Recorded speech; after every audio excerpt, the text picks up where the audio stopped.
पूरे हमारे विधानसभा में जय भीम का नारा गूंज रहा है। हर गली हर मोहल्ले में जो है हमारे पिछड़े दलित अल्पसंख्यक जो है जय भीम का नारा जो है चल रहा है। और इस बार डेहरी विधानसभा के 90% के लोग तय करेंगे कि डेहरी विधानसभा का विधायक कौन है।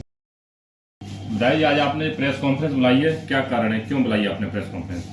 कल जीडीए गठबंधन के तीनों लीडर आ रहे हैं, ओवैसी साहब, चंद्रशेखर आज़ाद जी और स्वामी प्रसाद मौर्य जी। कल 11 बजे दिन में 8 नवंबर को आ रहे हैं और कोढ़ी गोला प्रेम नगर हाई स्कूल के ग्राउंड में। तो मैं सभी अपने डेहरी विधानसभा वासियों से आग्रह करता हूं, निवेदन कि आप अधिक से अधिक संख्या में आ करके हमारे जीडीए गठबंधन के ओवैसी जी को, चंद्रशेखर जी का और स्वामी प्रसाद मौर्य जी के हाथों को मजबूत करिए, ताकि आगे हम लोग चल करके 90% के हक हिस्सेदारी की बात कर सकें, लड़ाई लड़ सकें। विधायक जी, 5 साल आपने दलित, पिछड़ी, गरीब, कमज़ोर, मजलूम लोगों का काम किया, सहयोग किया, साथ दिया। अब अंतिम वक्त है जब उन तमाम जितना जो काम था उसका हिसाब मिलने वाला है।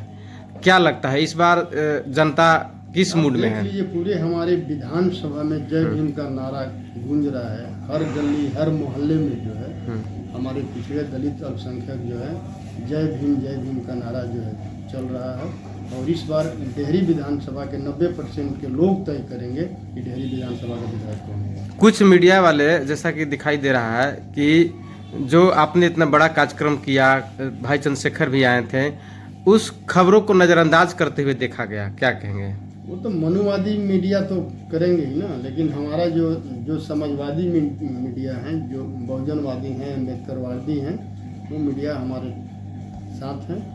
और पूरा आप सोशल मीडिया पर देख लीजिए, हमारा जो डेहरी का प्रोग्राम है नंबर 1 पर चल रहा है। जैसा कि सर डेहरी विधानसभा में ज़्यादातर जो विधायक रहे हैं वो मुस्लिम रहे हैं। आपने लंबा समय काम किया और आप जब क्षेत्र में जा रहे हैं, हम भी जा रहे हैं, तो हमें देखने को मिला लोग आपके काम से खुश हैं। तो क्या आपको मुसलमान जो हैं उनका समर्थन मिल रहा है आपको? डेहरी विधानसभा में हमें 90% के लोगों का समर्थन मिल रहा है। आज डेहरी विधानसभा में है जो लड़ाई है, न्याय और अन्याय की लड़ाई है।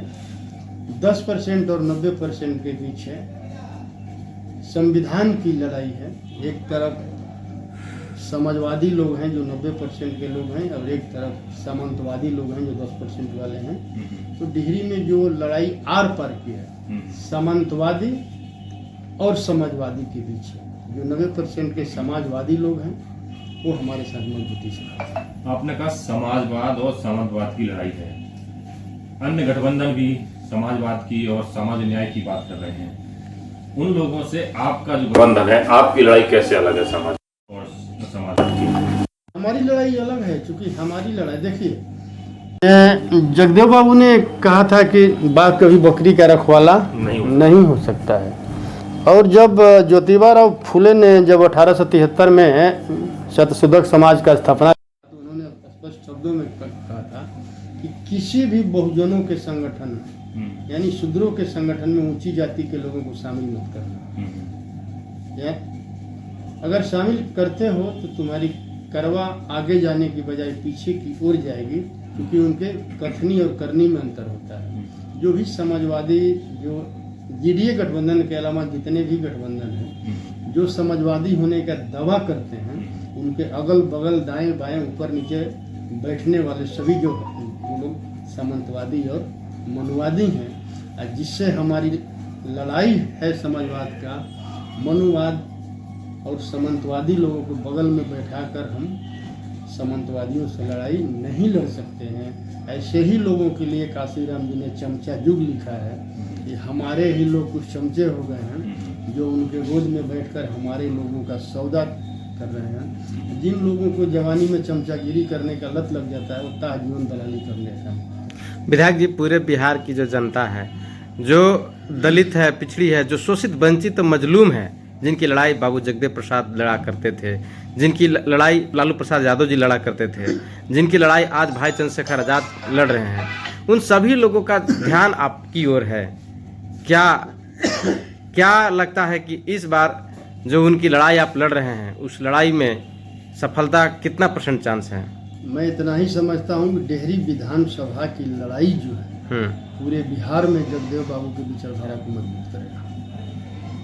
आपके ऊपर सबका नजर है विधायक जी। मैं तो बता रहा हूँ जो डेहरी विधानसभा की लड़ाई है 90-10 का, वो पूरे बिहार में जो है जगदेव बाबू के विचारधारा को मजबूत करेगा। तौर पे आपने काफी 100 में 90 भाग हमारा है, 90% की बात करी और आपको ही साइड कर देगा, किस तरह देखते हैं? ये इसको मैं उस तरह से देखता हूँ जहाँ से साइड किया उस दल में जो है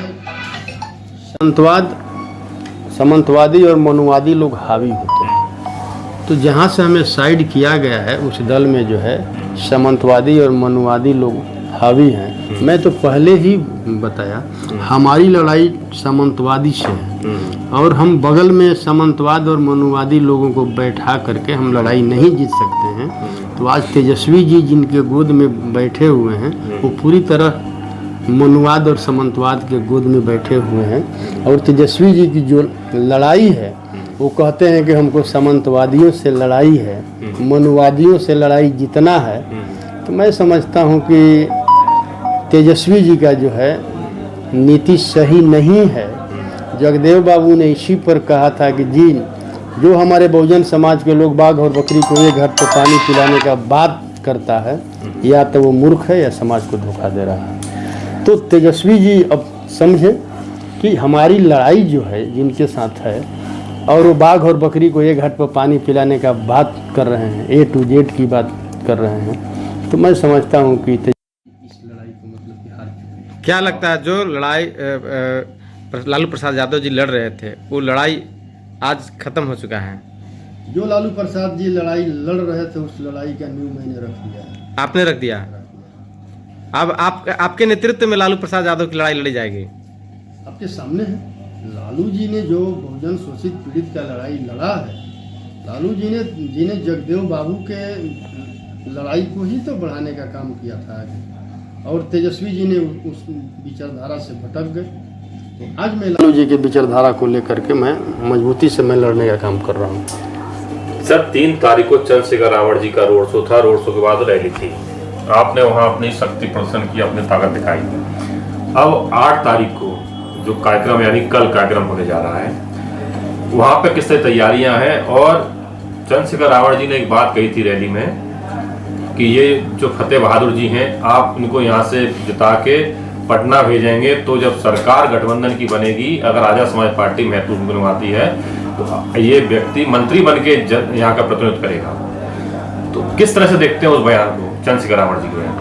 वो तो जनता इस बयान को देखेगी, लेकिन मैं समझता हूँ कि 3 तारीख को रैली में जो है 90% के लोगों ने अपना ताकत दिखाया था और 8 तारीख के रैली में भी 90% के लोगों ने अपना ताकत दिखाने का काम किया। 8 तारीख का रैली ऐतिहासिक होने जा रहा है।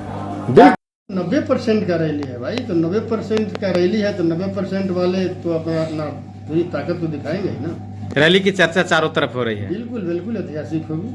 ऐतिहासिक डेहरी के जो 8 तारीख का रैली होगा उसका असर पूरा शाहाबाद और मगध पर पड़ेगा उस रैली का।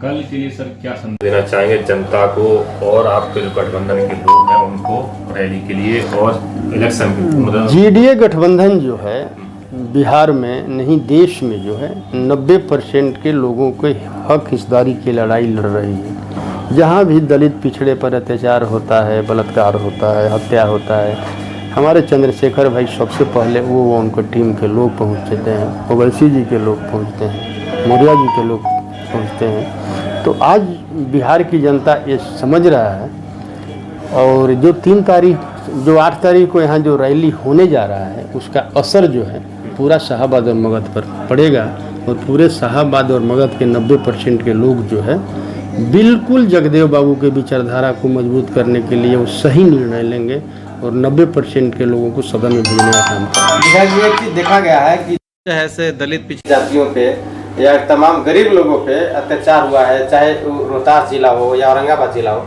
आप सबसे पहले वहाँ पहुँचा करते हैं। उसका हिसाब किताब इस बार जनता जो है का जो सूद समेत आपको लौटाने का काम करेगी? 90% की जनता को सब कुछ मालूम है कि जहाँ भी हमारे शोषित पीड़ित दलित पर अत्याचार होता है मैं सबसे पहले पहुँचता हूँ।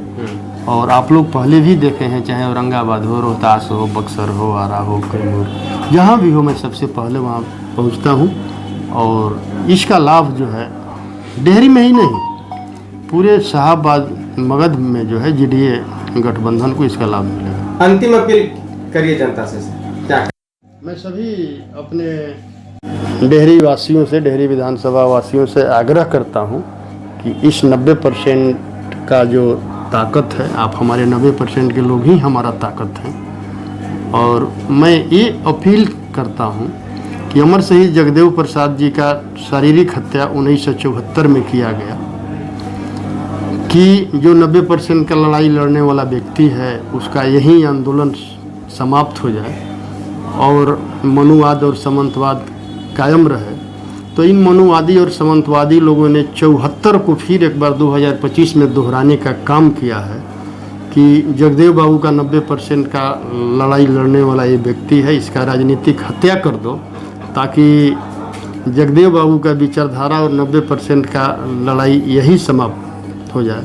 तो मैं 90% के अपने लोगों से, डेहरी विधानसभा वासियों से मैं आग्रह करता हूँ, विनती करता हूँ कि मेरे 90% के लोगों, आप लोग 1974 को दोहराने मत दीजिएगा। ये 2025 है और आप लोगों का साथ रहा तो 2025 में इन मनुवादी और सामंतवादी जो 10% के लोग हैं अपने मकसद में कामयाब नहीं होंगे। नहीं तो फिर 1974 के में जो जगदेव बाबू का हत्या हुआ था उसके लिए आज तक जो है जो 90% के लोग अफसोस कर रहे हैं। तो अगर आज 2025 में अगर जगदेव बाबू के विचारधारा का लड़ाई लड़ने वाले व्यक्ति की अगर राजनीतिक हत्या होता है तो मैं समझता हूं कि हमारा समाज 90% के लोग हैं 50 साल पीछे जाएगा और इसके लिए आने वाली पीढ़ी हमें माफ़ नहीं करेगी। ठीक है, धन्यवाद। धन्यवाद।